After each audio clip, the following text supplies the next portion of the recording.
Entonces, bueno, esta es nuestra penúltima clase en este ciclo. De todas maneras, Niurka, sería interesante en algún momento que se programara una clase sobre todo lo que es inmunopatología de la infección por el COVID-19, porque ha habido nuevos hallazgos que sería interesante que ustedes lo vieran, ¿no? En lo que es toda la parte de infección por el virus del SARS-CoV-2, pero eso a futuro, pues, cuando ustedes decidan. Bueno, entonces, bueno, Claro, profe. hoy, sí. Bueno, hoy vamos a hablar entonces de inmunopatología de las enfermedades alérgicas. Y bueno, esto es un tema bastante amplio que traté de hacerlos corto porque lo que le voy a dar son como hacer énfasis en los conceptos básicos, pero realmente enfermedad alérgica abarca un gran número de enfermedades y cada una de ellas tiene sus particularidades. Vamos a ver que esto comience. Uh-huh.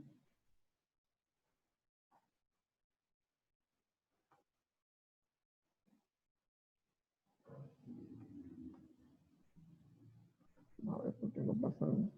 Ok. Entonces, el término de alergia se usa para referirse entonces a respuestas inmunes adaptativas que son anormales. Nosotros generalmente decimos que son una respuesta inmune adaptativa exagerada que puede involucrar en la mayoría de las veces a la inmunoglobulina E, pero también puede ser que la inmunoglobulina E específica no esté involucrado, particularmente cuando estamos hablando de sustancias que van a tener la función de alergeno. Entonces, estamos hablando entonces de una respuesta adaptativa exagerada o anormal que puede involucrar o no a la inmunoglobulina E específica contra un alergeno. Normalmente esta respuesta está dirigida contra sustancias a la cual la mayoría de las personas en general no tenemos ningún tipo de respuesta, que vamos a denominar alergenos, y estas sustancias ambientales pueden ser de diferentes componentes y lo vamos a encontrar en diferentes partes del ambiente. Entonces, es importante tener entonces eso en cuenta. ¿Cuál es el problema mayor de los problemas de los trastornos alérgicos? Que bueno, que una de las cosas que, aparte que son un grupo de enfermedades que son mediados inmunológicamente, el problema de las enfermedades alérgicas es que hay una gran morbilidad. Actualmente no hay tanta mortalidad como había en el siglo pasado por el avance a nivel de los tratamientos. Vamos a encontrar más pacientes que van a tener a lo mejor cuadros moderados o severos, pero que no va a conllevar a la muerte de ellos, exceptuando cuando hablamos de reacciones anafilácticas. Pero esos pacientes van a tener una muy mala calidad de vida. Esa calidad de vida va a depender de si nosotros logramos o no controlar adecuadamente a ese paciente. Y son enfermedades que son subyacentes, son enfermedades que van a estar allí en forma silenciosa y que pudiesen ser agravadas por otras enfermedades o que pudiesen inclusive ellas mismas agravar otras enfermedades. Sabemos que han venido aumentando, el problema de enfermedades alérgicas ha venido aumentando a nivel mundial. Y hoy nos vamos a enfocar principalmente, el foco, el objetivo es hablar de las enfermedades alérgicas que son mediadas por la inmunoglobulina E. Entonces, bueno, ¿qué enfermedades generalmente ustedes van a observar más frecuentemente en la consulta? Bueno, el paciente asmático, que es una de las enfermedades más frecuentes, la asma alérgica, los pacientes con rinitis alérgica o pacientes con dermatitis, ya sea urticaria, como esto que estamos observando acá, o dermatitis alérgica. Entonces, bueno, esas son las que generalmente vamos a estar observando en nuestra consulta. Evidentemente hay que ver, después, si no podemos descartar la causa, tenemos que hacer estudios más específicos, pero normalmente la consulta nos va a estar llegando pacientes con rinitis alérgica, con asma bronquial o con enfermedades, llámese dermatitis alérgica o atópica o urticaria. Entonces los alergenos en su mayoría son glucoproteínas o proteínas solubles que son de alto peso molecular y algunas de ellas pueden tener función enzimática. Los tipos de alergenos que más vamos a encontrar son lo que nosotros denominamos los primeros, los aeroalergenos, que bueno, como su nombre lo dice, están ubicados en el aire y van a entrar a nuestras vías respiratorias por inhalación, ya sea a la vía respiratoria superior o a la vía respiratoria inferior. Vamos a tener alergenos alimentarios, que son los que producen alergia a alimentos, y es cuando se produce la ingestión de algún alimento al cual tengamos un tipo de alergia en particular. Los alergenos de contacto, y ahí tenemos entonces la dermatitis de contacto, es uno de los ejemplos más importantes. Sobre todo lo podemos observar en personas que, bueno, se exponen a ciertos metales, etcétera, que tienen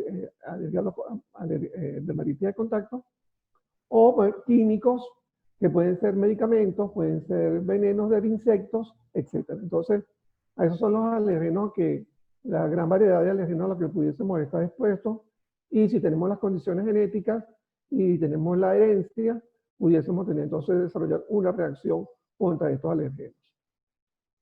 Entonces, bueno, inhalados, vía oral, de contacto, aquí les puse los guantes de látex para que sepan que, bueno, que hay la dermatitis de contacto por los guantes de látex. Y bueno, otro tipo de sustancias químicas, algunos medicamentos pueden producir alergia también, o reacciones de alergia mediadas por IgE. Entonces, el que juega el papel protagónico acá va a ser la inmunoglobulina E. Estos pacientes que producen IgE en forma anormal es porque tienen tienen antecedentes familiares o se han sensibilizado previamente. ¿Qué quiere decir eso? Son personas que por lo menos en la familia hay antecedentes de personas con dermatitis de contacto, pacientes con rinitis alérgica, pacientes con asma bronquial, dermatitis atópica. Entonces, cuando uno hace la historia del paciente, encuentra que el papá, la mamá o familiares tienen antecedentes de enfermedades alérgicas, y la probabilidad de sufrir o no de enfermedades alérgicas está asociado con esos antecedentes. Mientras más personas existan en la familia con problemas de tipo alérgico, la probabilidad de que un niño o que una persona sea alérgica está más elevada. Y su jugador ahí, o el que juega un papel protagónico, es la inmunoglobulina E. Entonces, bueno, esta inmunoglobulina es central en lo que es la sensibilización a las alergias y los trastornos atópicos, como son todas las que ya he mencionado, se van a manifestar debido a reacciones que en la clasificación de Jelly-Coons se ha clasificado como hipersensibilidad tipo 1, que involucra la inmunoglobulina E, y otras células inmunes que finalmente van a conllevar a los síntomas y signos que vamos a observar a nivel clínico y que van a caracterizar estas enfermedades. Para nosotros entonces desarrollar inmunoglobulina E específica, esa persona que tiene ese sustrato genético inicial tiene que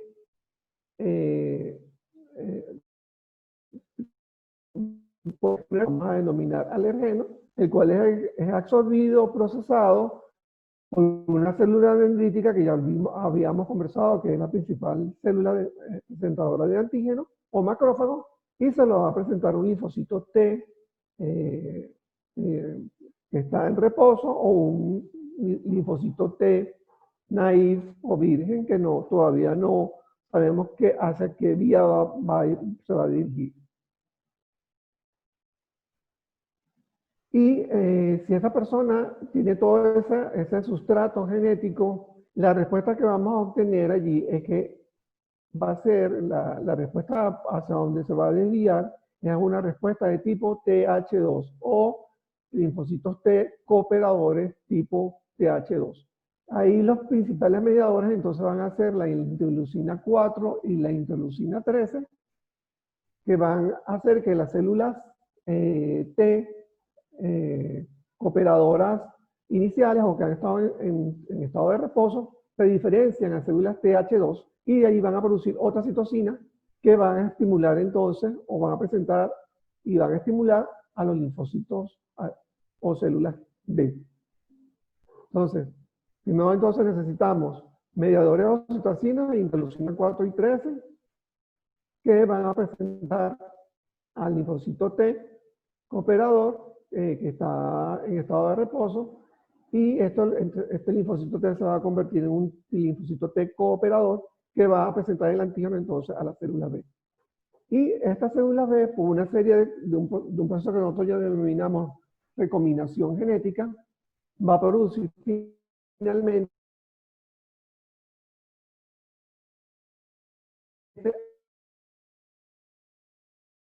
anticuerpos de tipo inmunoglobulina E, que van a ser capaces de un cerraduro, como ya lo habíamos mostrado en la clase anterior. O sea,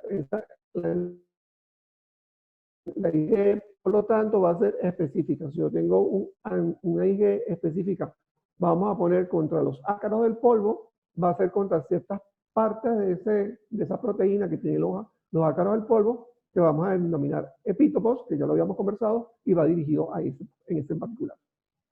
Y una vez que el individuo que está predispuesto genéticamente se sensibiliza al inmunógeno, al alergeno, entonces se va a producir más eventos inmunológicos que van a garantizar una respuesta cada vez más sólida. O sea que se necesita entonces de una exposición previa para quedar sensibilizado y tener entonces ya inmunoglobulina E circulante contra un alergeno en particular. Entonces los receptores de inmunoglobulina tienen un receptor que se llama de alta afinidad, que es el FC epsilon R1, y ese receptor de alta afinidad RC epsilon 1 lo vamos a encontrar principalmente en los mastocitos y basófilos. También lo podemos encontrar en las células de Langerhans epidérmicas, en los eosinófilos y macrófagos dérmicos, pero lo que me interesa es que sepan que, bueno, que el mastocito es el que juega un papel importante, por lo menos a nivel de los diferentes tejidos. Llámese ese tejido piel, mucosa gastrointestinal o el tracto, o la mucosa del tracto respiratorio. Y circulando vamos a tener los basófilos. Los mastocitos son residentes en esos tejidos y los basófilos circulantes. La inmunoglobulina es la que va a ser la responsable de que se produzca la activación celular, va a producir señales de traducción, tras de que se produce el reconocimiento de la inmunoglobulina E al antígeno, y entonces se va a producir toda una serie de eventos intracelulares que van a conllevar entonces a la liberación de una serie de mediadores químicos. También la inmunoglobulina se pudiese unir a receptores, en este caso de baja afinidad, que es el receptor FC epsilon 2, o también denominado por el número de clúster, el CD23, y lo vamos a encontrar en linfocitos, monocitos, plaquetas, eosinófilos, macrófagos, células NK y también células de Langerhans. Tienen menor afinidad por la inmunoglobulina E, elevada afinidad por los dímeros o complejos de IgE, y va a regular la síntesis de la inmunoglobulina E. Entonces, bueno, para que sepan entonces que la inmunoglobulina E tiene sus receptores, uno de alta afinidad y uno de baja afinidad. Vamos a encontrar entonces en estos alérgicos un proceso inflamatorio, pero de tipo alérgico. En este caso no va a ser desencadenado por una infección, como vemos en los procesos infecciosos, o por un traumatismo, donde encontramos procesos inflamatorios desencadenados por un traumatismo, sino que vamos a estar ante la presencia de la inflamación alérgica desencadenada por esta reacción que va a ocurrir entre la inmunoglobulina E específica con su alergeno. Entonces, una sola exposición a los alergenos va a producir una reacción aguda una vez que ya el individuo está sensibilizado, como que esta reacción aguda se llama fase temprana o reacción de hipersensibilidad inmediato tipo 1. Y en la mayoría de los sujetos, posteriormente a esta fase 1, va a haber una fase 2 o fase tardía. Esto ocurre cuando el individuo está persistentemente expuesto al alergeno y entonces se va a producir una enfermedad o un proceso inflamatorio alérgico de tipo crónico. Y estos procesos alérgicos de tipo crónico van a conllevar alteraciones en los tejidos, por lo tanto vamos a encontrar inclusive hasta daños o alteraciones en la estructura de los tejidos donde se produzca el proceso de inflamación crónica. Bueno, vamos a enfocarnos inicialmente entonces en esta célula que está aquí, que es el mastocito. Como ustedes pueden ver, el mastocito tiene una serie de gránulos, que lo estoy señalando aquí con el apuntador. Y lo otro que le había comentado es que están en la piel, en el tracto gastrointestinal y a nivel del tracto de la vía respiratoria, para dar un ejemplo, aunque se encuentran en otros tejidos, y ellos están ubicados allí, en esos tejidos.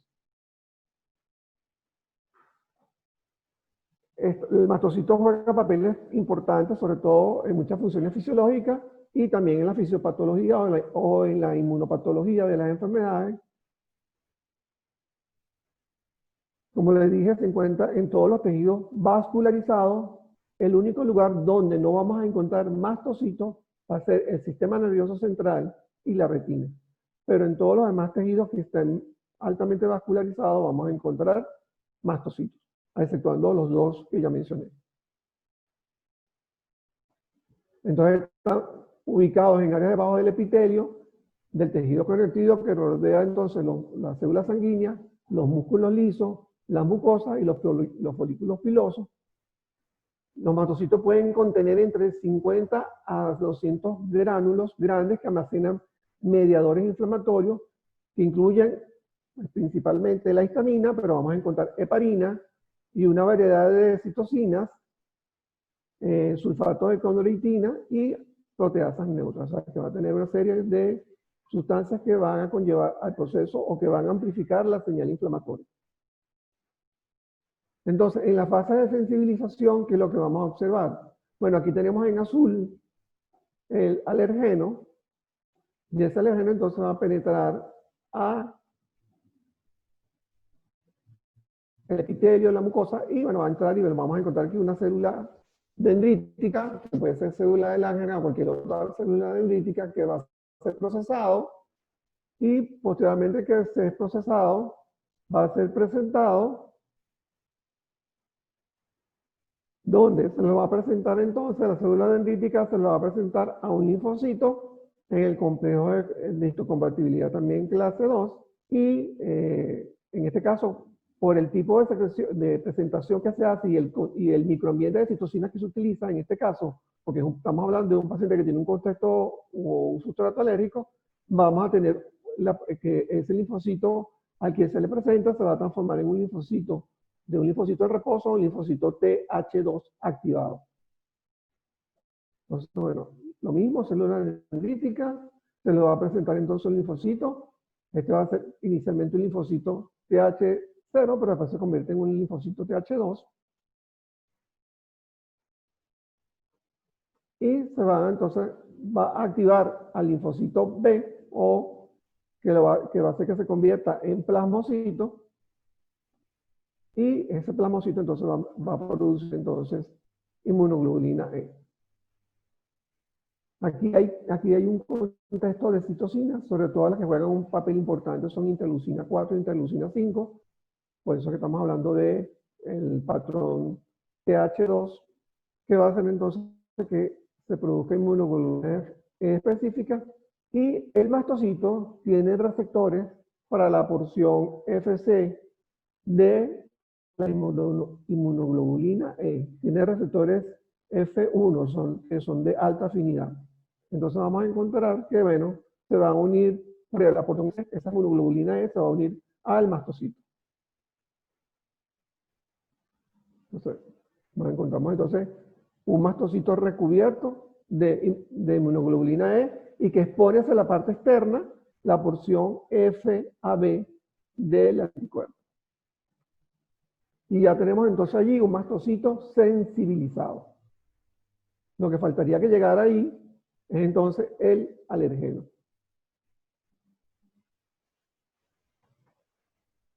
Entonces, bueno, una vez que el mastocito está sensibilizado, vamos a encontrar entonces que una vez que entra el alergeno va a ser un entrecruzamiento o va a ser un puente entre dos moléculas de inmunoglobulina E que están una cercana de la otra. Aquí ustedes la ven que están ubicadas como en paralelo porque bueno, estamos haciéndolo en un plano. Pero normalmente no es que están ubicadas tan en paralelo, sino que tienen que estar muy cercanas una de la otra. Si lo vemos tridimensionalmente, tiene otra forma, pues, o sea, no están tan en paralelo como tal. Lo importante va a producir entrecruzamiento entre las dos porciones FAB de dos inmunoglobulinas E que están sobre la superficie del mastocito, y eso va a desencadenar toda una serie de procesos de señalización intracelular que va a conllevar entonces a la degranulación del mastocito. Y eso, todo este proceso que ustedes están viendo acá, este proceso de señalización, va a traer como consecuencia entonces que secreten toda una serie de mediadores que son los que van a iniciar el proceso de inflamación alérgica. Entonces, bueno, en la fase efectora tenemos entonces el mastocito, el plasmocito. Entonces aquí tenemos ya un linfocito B activado que está produciendo inmunoglobulina E. Esa inmunoglobulina E entonces se va a unir al mastocito. Posteriormente se va a producir el entrecruzamiento entre dos inmunoglobulinas E por su porción FAB. Se produce la reacción antígeno-anticuerpo acá. Y el mastocito va a degranular. Va a producir activación y liberación de citocinas y mediadores, las que ya están preformadas, o sea, que se liberan y ya están listas para producir su efecto. Tenemos la histamina, algunos factores quimiotácticos. Hay unos que se tienen que sintetizar de nuevo, como son la prostaglandina, los tromboxanos, los leucotrienos, el factor de activación plaquetaria, que o están ya listos o necesitan un paso adicional para ser activados. Y eso va a producir entonces lo que vemos en todos los procesos infecciosos, pero en todos los procesos inflamatorios, sea infeccioso, sea traumático o sea de tipo alérgico, en el cual vamos a encontrar en todos esos procesos vasodilatación, eritema y edema, prurito y secreción de moco, y eso va a ocurrir, depende de dónde ocurra, vamos a tener síntomas diferentes. Entonces, mastocito, quiero que vean toda la lista de mediadores químicos que va a liberar el mastocito. Interleucina 1, se ha venido mencionando mucho por esto del COVID. Interleucina 8, 10 y 13, la histamina, triptasa, leucotrienos, prostaglandina, factor de activación de plaquetas, factor de necrosis alfa y beta, interferón gamma. O sea, todos ellos se van a liberar en este momento, van a producir entonces vasodilatación de los vasos capilares y va a haber entonces infiltrado al tejido de células que están circulando en sangre, para ponerle una enfermedad como tipo modelo, los que van a migrar inicialmente a los que van a quedar en esa fase, los eosinófilos. Sin embargo, quiero mostrarle esta lámina porque este es un mastocito.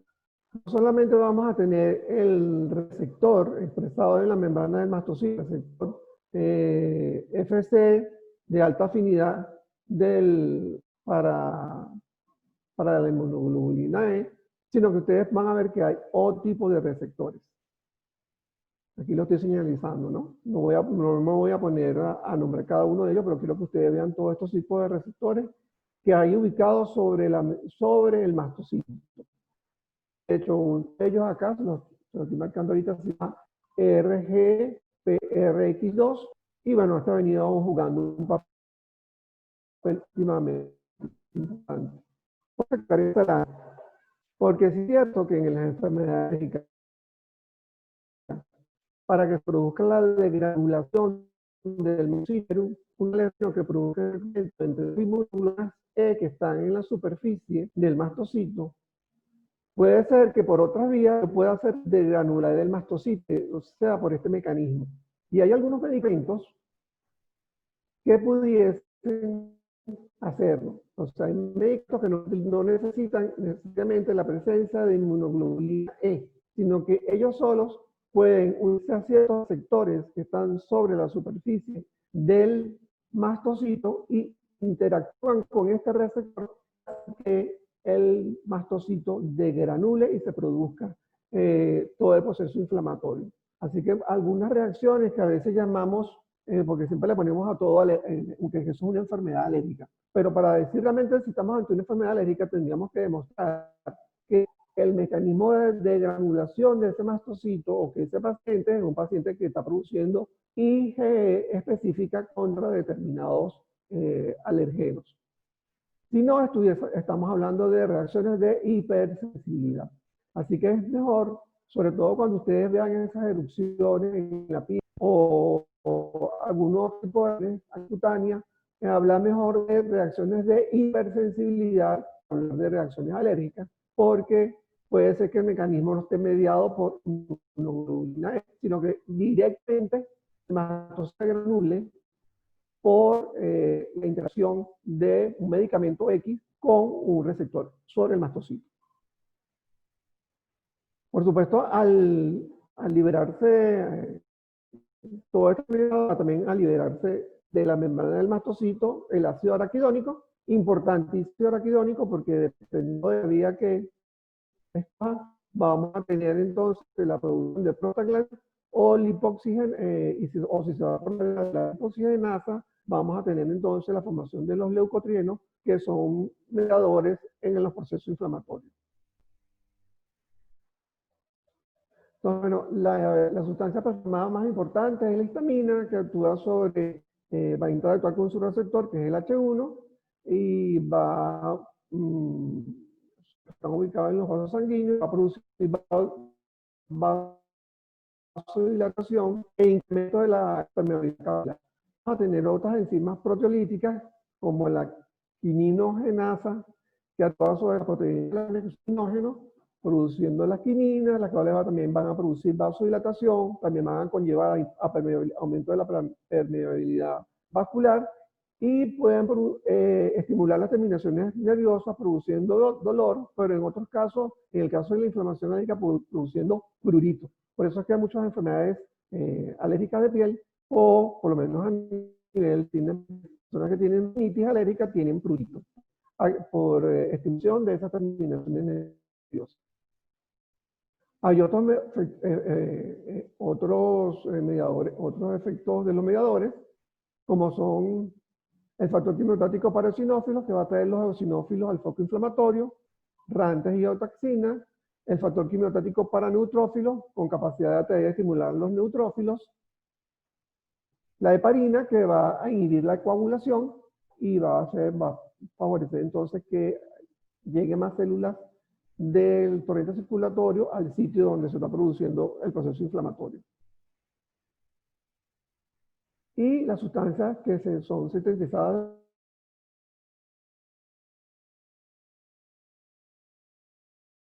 de nuevo, de prostaglandinas y tromboxano, que vienen por la vía que tienen como sustrato inicial ácido araquidónico, también van a producir vasodilatación, dolor y van a producir aumento de la permeabilidad vascular.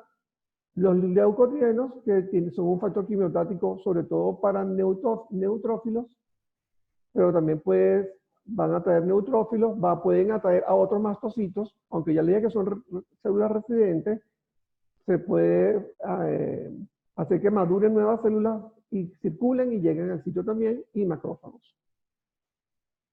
El factor de activador de las plaquetas, que activa las plaquetas determinando su agregación, y también va a conllevar a los mismos procesos, aumento de la permeabilidad vascular, y es también un potente factor quimiotáctico y activador de los neutrófilos. Entonces, esta es una de las vías más prostaglandinas y leucotrienos.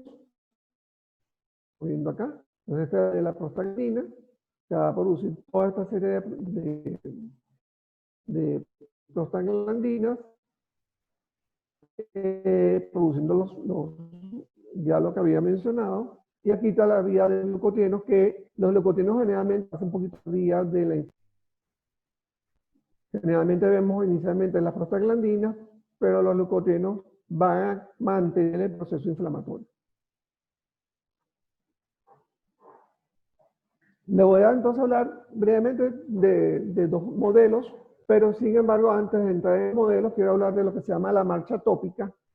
Y cuando hablamos de marcha tópica, los que trabajamos en inmunología o los que hacen alergología, estamos hablando, son personas, individuos que ya tienen un nivel sustento y comienzan con enfermedades que van a ir progresivamente apareciendo a lo largo de su vida. Entonces, primero, la primera que aparece es el eczema, que hace su pico generalmente en los primeros años de vida y después va disminuyendo a lo largo de la vida.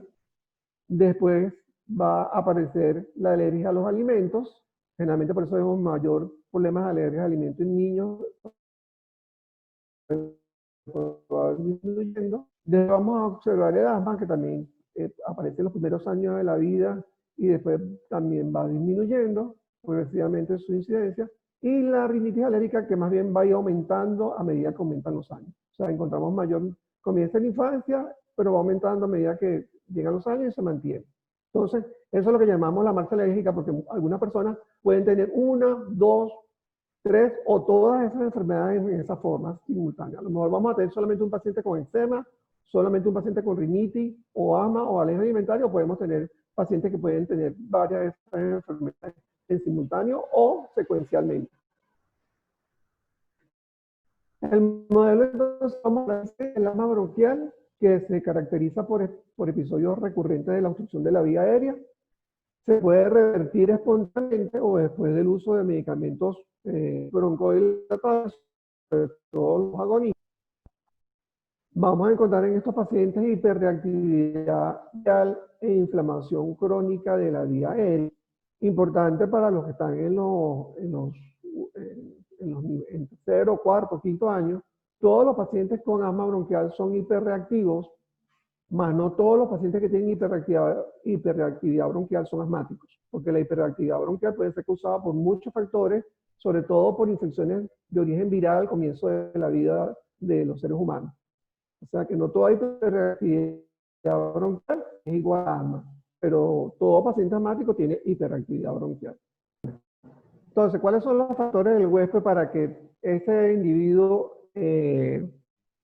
una vez que se le presente este inmunógeno, que ahorita lo vamos a denominar alergeno, haga una respuesta exagerada que no la hace el resto de la población? Bueno, que tiene un sustrato genético, y ya lo habíamos conversado. Y ese sustrato genético entonces va a hacer que se convierta en un individuo atópico, que la respuesta se va a dirigir a una respuesta de tipo linfocito T cooperador, donde hay citocinas que son las que van a dominar el microambiente de señalización, interleucina 4, interleucina 5, y hay otro tipo de interleucinas, pero me interesa que sepan que, bueno, que sobre todo 4 y 5 son las que tienen la más importante, aunque hay una lista importante de otras citocinas. Y una vez que la persona queda sensibilizada, que tuvo la primera exposición a la sustancia para hacer la alergia, que generalmente ocurre en el momento, en la infancia, en los primeros años de vida, cuando esa persona se vuelva a exponer por segunda vez o en veces sucesivas al mismo alergeno, va a tener entonces liberación de mediadores químicos que va a producir entonces el proceso inflamatorio. Entonces, en el caso de encontrar que ¿dónde van los mastocitos? Bajo de la mucosa del bronquio.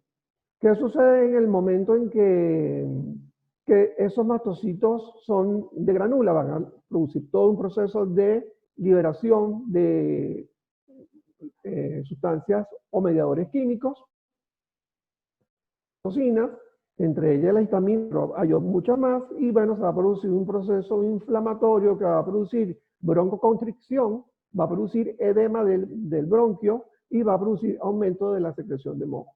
Eso es lo que vamos a ver entonces en un paciente con una crisis de asma aguda, en el momento de la crisis. Sin embargo, si ese paciente no se controla adecuadamente, este proceso se va a mantener en el tiempo, el proceso inflamatorio, y va a producir sucesivamente, va a mantener un proceso de inflamación crónico que va a conllevar entonces a que esta estructura del bronquio varíe. Hay lo que se llama un remodelamiento de la estructura del bronquio. Entonces, de este lado vamos a estar viendo lo que es la estructura normal del bronquio. Vean cómo está. Este es el lumen del bronquio. Este es el epitelio de la vía respiratoria, que es un epitelio cilíndrico ciliado pseudoestratificado. Aquí está entonces debajo la membrana basal y aquí está el músculo liso, ¿no? ¿Qué observa en un paciente que ha sido mal controlado de su asma bronquial?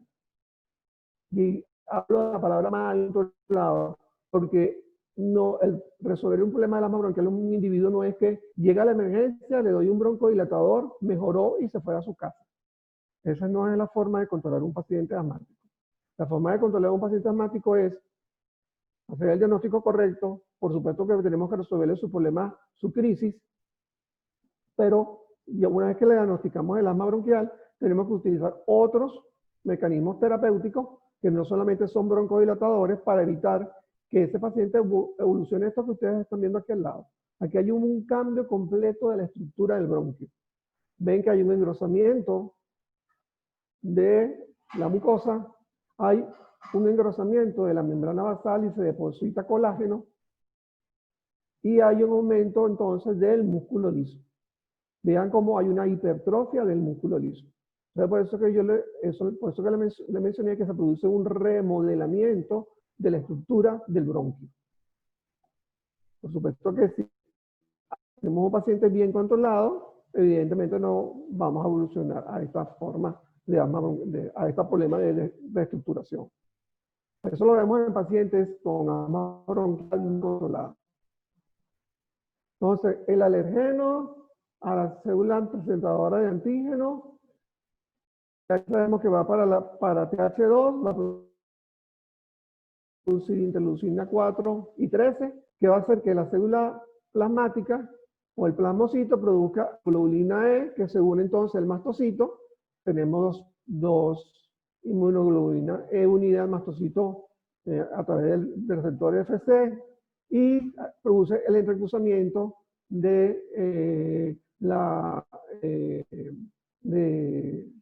dos inmunoglobulinas, y va a ser entonces la granulación del mastocito y se va a producir liberación de todos estos mediadores químicos. Importante que yo le había dicho que también el eosinófilo también puede tener receptores para la inmunoglobulina E, inclusive también puede hacer lo mismo y puede entonces conllevar al proceso de asma alérgica.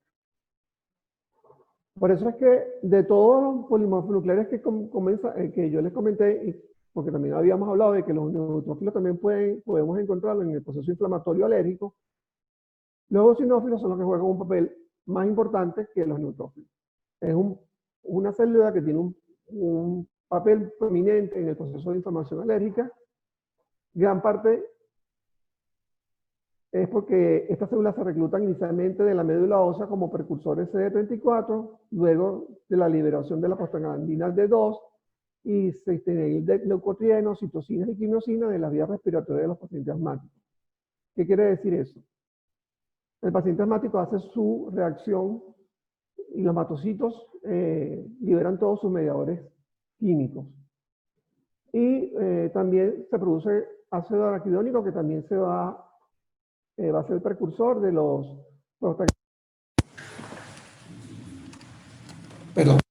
prostaglandinas y de los leucotrienos. Todas esas prostaglandinas, esos leucotrienos, citocinas y quimiosinas van a viajar por el torrente sanguíneo, van a llegar a la médula ósea, van a hacer que se produzcan más eosinófilos que van a ser reclutados y van a llegar al lugar donde se está produciendo el proceso inflamatorio. Y el 5 es responsable de la maduración de los eosinófilos y el reclutamiento de los eosinófilos en las vías aéreas. Entonces, ¿qué patrón vamos a encontrar en los pacientes con enfermedades alérgicas? Un patrón TH2, de linfocitos TH2. Nosotros siempre utilizamos aquí la palabra linfocito, aunque en la literatura los anglosajones generalmente utilizan la palabra célula TH2, pero realmente cuando estamos hablando de célula estamos hablando de un linfocito TH2. Entonces ellos tienen un papel muy importante en lo que es la maduración y activación y supervivencia de los eosinófilos.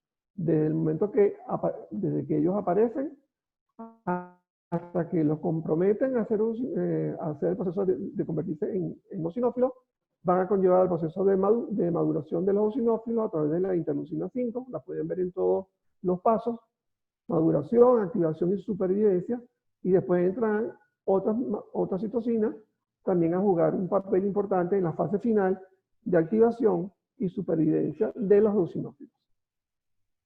En los pacientes alérgicos, la supervivencia de los eosinófilos es mayor que en un paciente o en un individuo que no es alérgico. Entonces, bueno, aquí tenemos los eosinófilos y aquí están las proteínas que ellos liberan: proteína básica mayor, proteína catiónica del eosinófilo, aquí no es catatónica, peroxidasa del eosinófilo, la neurotoxina derivada del eosinófilo. Y ellos son importantes porque los eosinófilos son los que van a mantener el proceso inflamatorio. O sea, si un paciente asmático llega con un proceso inicial, su proceso de inflamación crónica se va a mantener gracias a los eosinófilos. Igual, el paciente con rinitis alérgica tiene un primer episodio de rinitis alérgica, pero esa rinitis alérgica se convierte en una rinitis alérgica perenne. El que mantiene el proceso activado van a ser finalmente los eosinófilos, porque van a estar siendo reclutados y ellos van a estar liberando sustancias en el sitio a donde fueron reclutados, donde van a perpetuar el proceso inflamatorio. Entonces, bueno, esta lámina es muy esquemática para que ustedes vean que entra el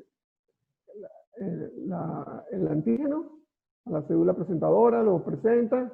Aquí tenemos entonces basófilos, luego también tenemos otro tipo de células como los mastocitos. Se produce el entrecruzamiento, aquí también se produce el entrecruzamiento. Vean que yo lo coloqué a ustedes en la lámina anterior en paralelo, pero aquí están como medio inclinados, porque realmente desde el punto de vista tridimensional no es que están esas dos moléculas en paralelo, sino que están inclinadas. Van a liberar todos los mediadores que yo ya les comenté y vamos a encontrar entonces todos los procesos de vasodilatación, aumento de la permeabilidad vascular, infiltración y, bueno, por supuesto, finalmente va a llevar a la broncoconstricción, contracción del músculo liso, sobre todo que rodea al bronco, y edema. Acá, un paciente con asma bronquial, es decir, un paciente con su epitelio normal. Y esto es una microscopía electrónica del epitelio cilíndrico ciliado pseudoestratificado de las vías respiratorias. Y este de un paciente asmático.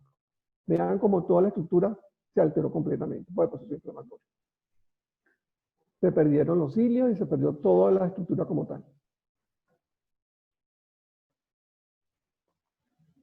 Entonces, ¿qué es lo que nosotros cuál es la estrategia de nosotros como tal, como médicos, y ustedes como futuros médicos? Bueno, estos pacientes cursan con esto, ¿verdad? Inflamación crónica o inflamación crónica. Entonces, si la inflamación crónica se mantiene y yo no logro controlar al paciente, porque siempre el paciente mejora, le doy un broncodilatador y lo mando a su casa. Mejora, le doy un broncodilatador y lo envío a su casa de nuevo. Y así. Si yo tomo esa conducta de tratamiento, lo que estoy haciendo es mejorándole solamente la broncoconstricción. Solamente le estoy dando un broncodilatador y punto. Más nada, le estoy resolviendo su problema de urgencia. Más no le estoy resolviendo su problema de base. Su problema de base es que tiene un proceso de inflamación crónica. Que esa inflamación crónica puede llevar a cambios estructurales y eso va a depender del tiempo. Entonces, aquí estamos hablando de un paciente que no tiene tratamiento adecuado. O sea, ¿dónde está la evolución de un paciente asmático en el tiempo sin un tratamiento adecuado? Entonces se produce una remodelación de la vía aérea, donde vamos a tener inflamación, hipersecreción de moco, fibrosis subepitelial, hipertrofia del músculo liso de la vía respiratoria, como lo pudieron ver en uno de los cortes de histopatología, y pues, formación de nuevos vasos o angiogénesis. Entonces, aquí, bueno, aquí está para que lo vean más claro, remodelación de la vía aérea, aquí alteración de la estructura, aquí vemos deposición de otro tipo de fibras que no son solamente elastina, también otro tipo de colágeno, aumento de los fibroblastos y gran infiltración. Entonces, para que vean, comparando uno con el otro. O sea, esto es lo que no deberíamos nosotros cuando estamos si tenemos un paciente bien controlado, no deberíamos llegar a que esto no sucediera. Les dejo esto, esta es la de 2019, creo que hay una nueva en el 2020. Es la guía de bolsillo para el manejo y la prevención del asma. Está tanto en español como en inglés. Se llama GINA, que es las siglas en inglés de Global Initiative for Asthma. Entonces, utilizan las siglas en inglés y por eso se llama GINA.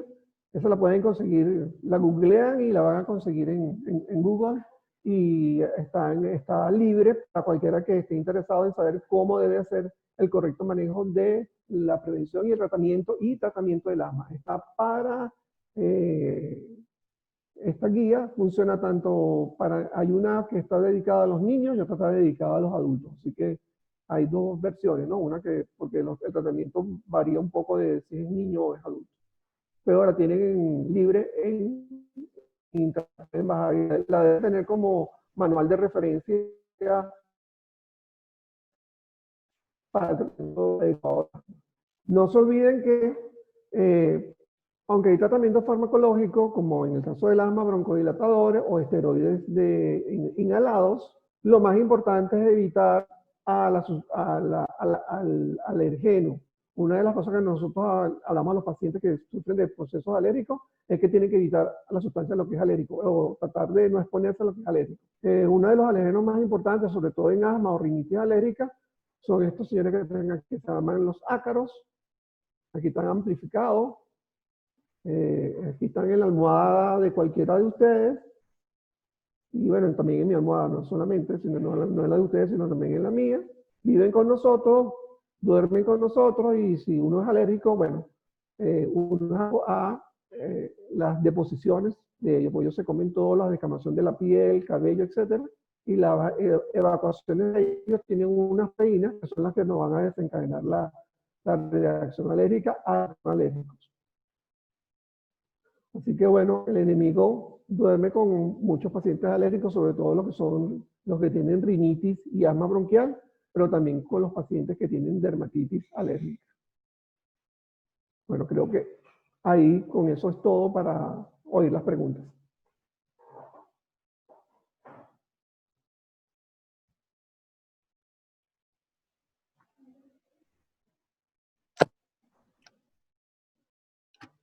Bueno, por ahora en el chat lo único que preguntan es si puede dar algún número de contacto o correo. Mi correo personal es alexigarcia27@gmail.com.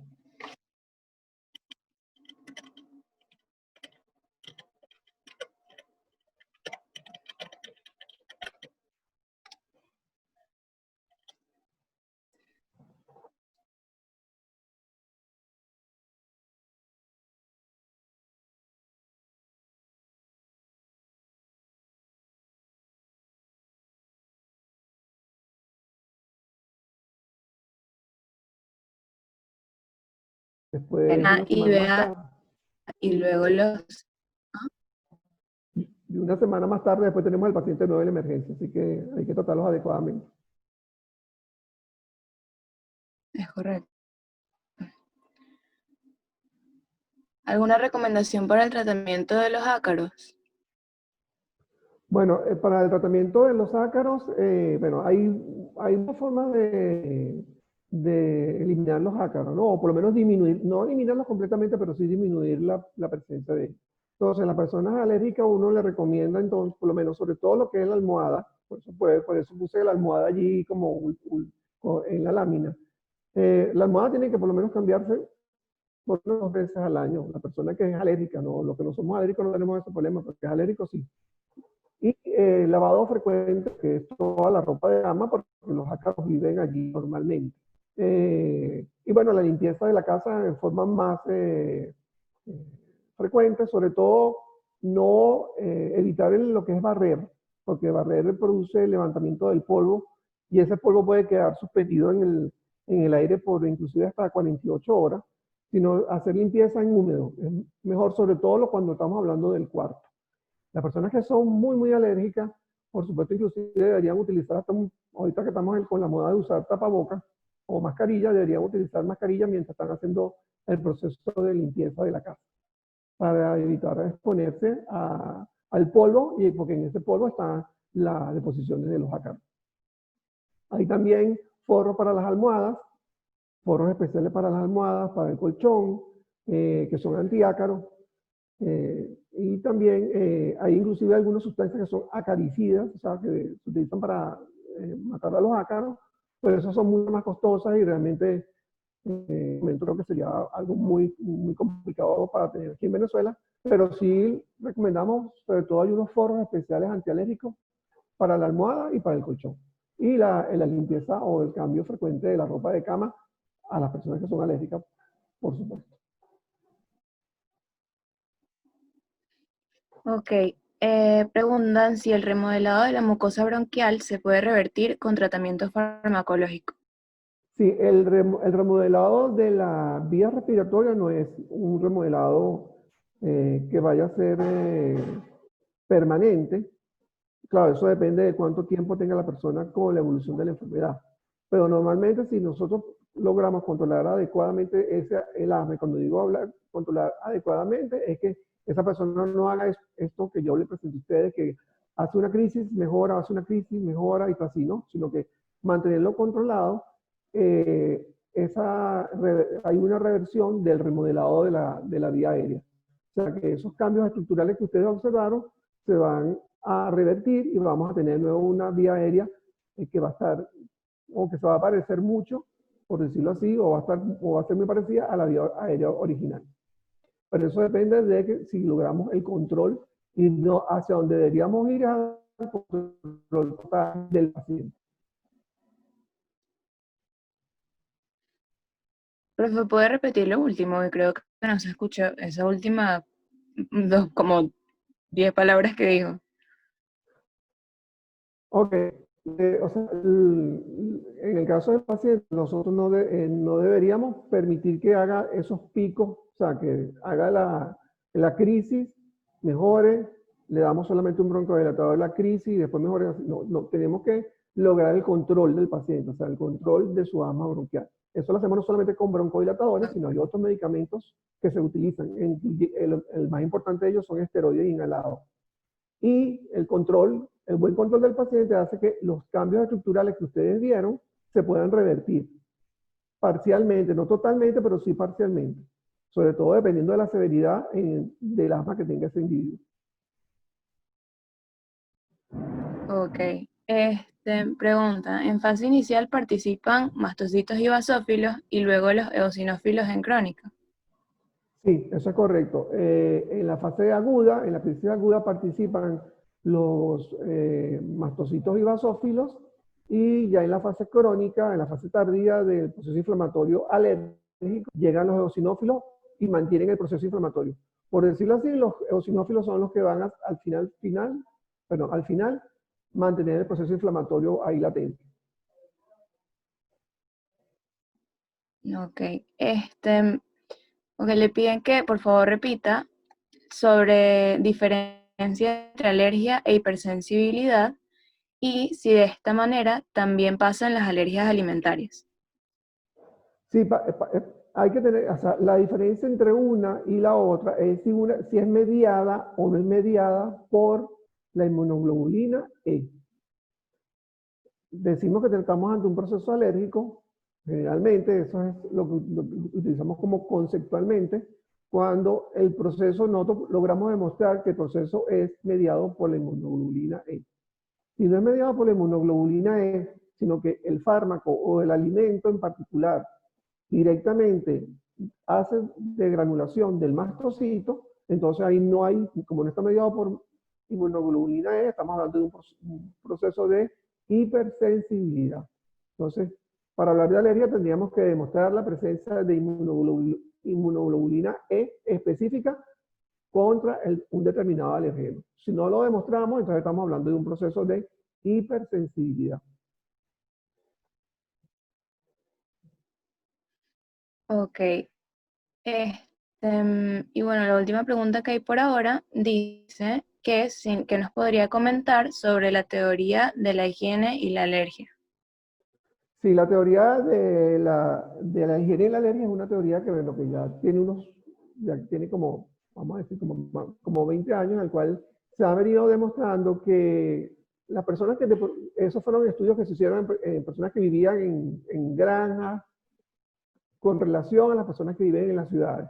Entonces, por lo menos los niños que viven en granjas, que están en contacto con animales, están en contacto con muchas bacterias, etcétera, se observó que esos niños tendían a no desarrollar tantas enfermedades alérgicas como los niños que viven en ciudades, porque los niños que viven en ciudades, como viven en lugares que son demasiado limpios, por decirlo así, están muy limpios, entonces ellos están en menos contacto con posibles sustancias que pueden producir alergia. Y la teoría lo que sugiere, y pareciera que es cierto, es que al estar expuesto a mayor cantidad de bacterias o mayor cantidad de microorganismos, la, la respuesta TH, la respuesta de los linfocitos T colaboradores, se desvía más a TH1 y no hacia TH2. Porque claro, como siempre esta persona está expuesta constantemente a muchas bacterias, virus, etcétera, siempre está respondiendo en forma TH1 o el patrón TH1, mientras que una persona que vive en un lugar que está muy limpio, como no está expuesto a tantas bacterias o virus, puede tener la posibilidad entonces de que la respuesta se desvíe a TH2 o tiene más probabilidad de ser alérgico, por supuesto.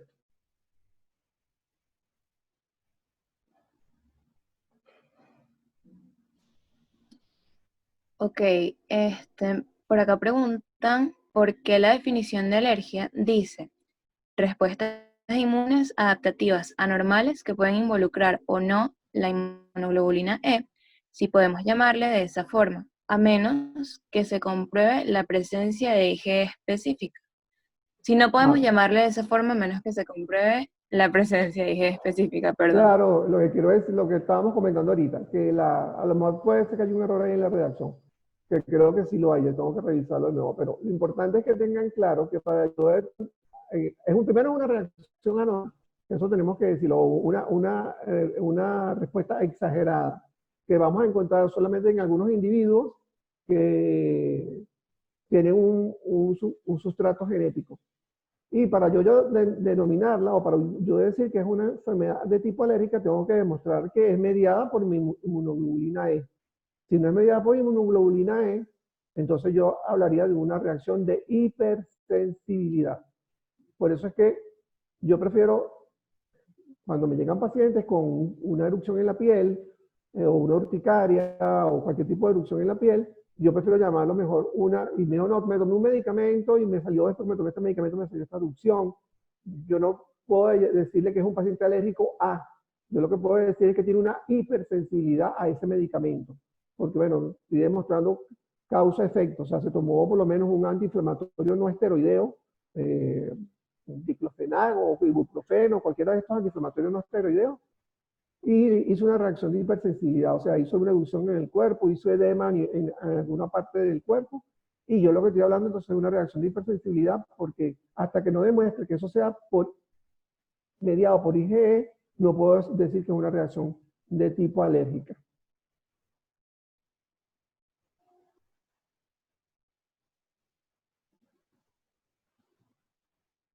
Claro, bueno, profe, si no hay más preguntas, preguntas. No me queda más que darle las gracias por la ponencia de hoy, que fue excelente, y espero que todos la hayan disfrutado.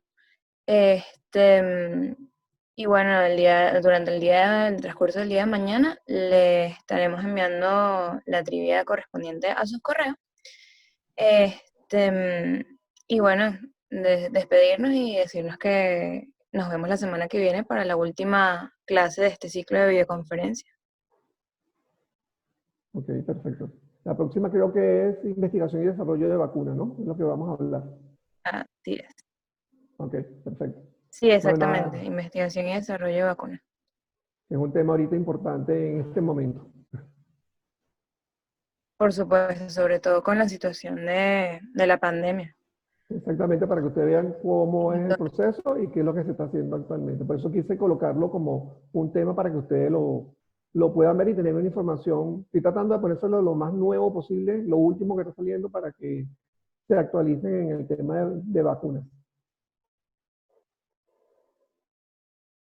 perfecto. Entonces, bueno, espero que pasen una feliz tarde y nos vemos la semana que viene.